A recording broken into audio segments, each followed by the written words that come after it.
साथियों, सरदार साहब की जन्म जयंती और राष्ट्रीय एकता दिवस ये हमारे लिए केवल तारीख भर नहीं है, ये भारत के सांस्कृतिक सामर्थ्य का एक महापर्व भी है। भारत के लिए एकता कभी भी विवशता नहीं रही है। भारत के लिए एकता सदा सर्वदा विशेषता रही है। एकता हमारी विशिष्टता रही है। एकता की भावना भारत के मानस में, हमारे अंतर्मन में कितनी रची बसी है, हमें अपनी इस खूबी का अक्सर एहसास नहीं होता है।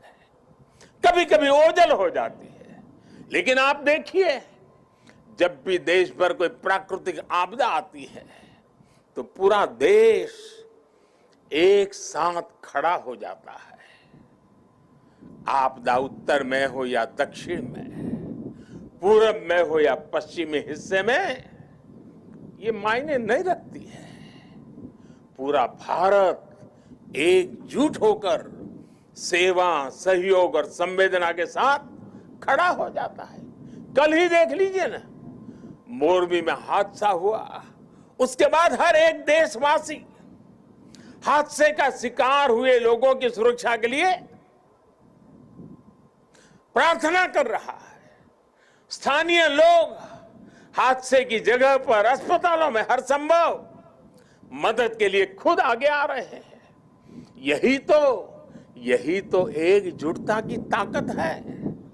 कोरोना का इतना बड़ा उदाहरण भी हमारे सामने है। ताली थाली की भावनात्मक एकजुटता से लेकर राशन, दवाई और वैक्सीन के सहयोग तक देश एक परिवार की तरह आगे बढ़ा। सीमा पर या सीमा के पार जब भारत की सेना शौर्य दिखाती है तो पूरे देश में एक जैसे जज्बात होते हैं, एक जैसा जज्बा होता है। जब ओलंपिक्स में भारत के युवा तिरंगे की शान बढ़ाते हैं तो पूरे देश में एक जैसा जश्न मनता है। जब देश क्रिकेट का मैच जीतता है तो देश में एक जैसा जुनून होता है। हमारे जश्न के सांस्कृतिक तौर तरीके अलग अलग होते हैं, लेकिन भावना एक जैसी ही होती है। देश की ये एकता, ये एकजुटता, एक दूसरे के लिए अपनापन, ये बताता है कि एक राष्ट्र के रूप में भारत की जड़ें कितनी गहरी है। और साथियों, भारत की यही एकता हमारे दुश्मनों को खटकती है। आज से नहीं, बल्कि सैकड़ों वर्षों पहले गुलामी के लंबे कालखंड में भी भारत की एकता हमारे दुश्मनों को चूपती रही है। इसलिए गुलामी के सैकड़ों वर्षों में हमारे देश में जितने भी विदेशी आक्रांता आए, उन्होंने भारत में विभेद पैदा करने के लिए हर मुमकिन कोशिश की। उन्होंने भारत को बांटने के लिए, भारत को तोड़ने के लिए सब कुछ किया। हम फिर भी उसका मुकाबला कर सके क्योंकि एकता का अमृत हमारे भीतर जीवंत था, जीवंत धारा के रूप में बह रहा था। लेकिन वो कालखंड लंबा था।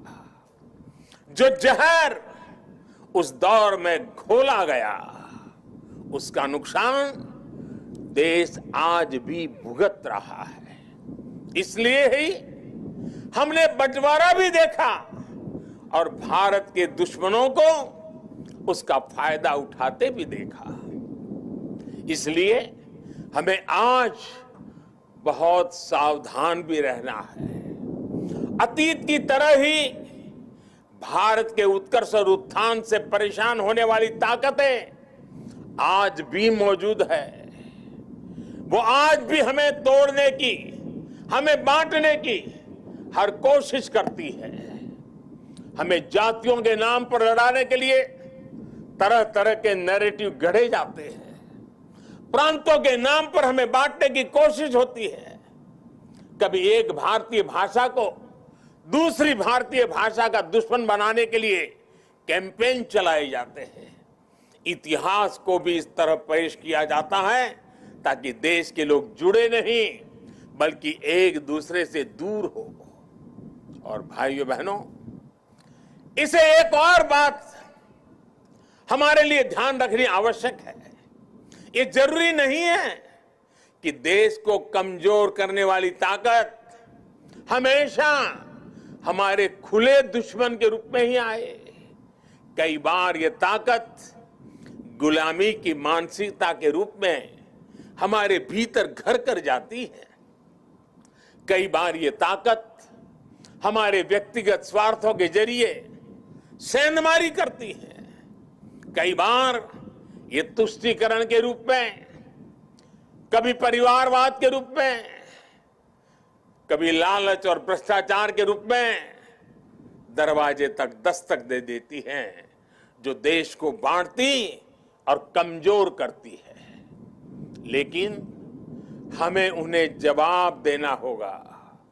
हमें जवाब देना होगा भारत मां के एक संतान के रूप में। हमें जवाब देना होगा एक हिंदुस्तानी के रूप में। हमें एकजुट रहना होगा, एक साथ रहना होगा। विभेद के जहर का जवाब हमें एकता के इसी अमृत से देना है। यही नए भारत की ताकत है।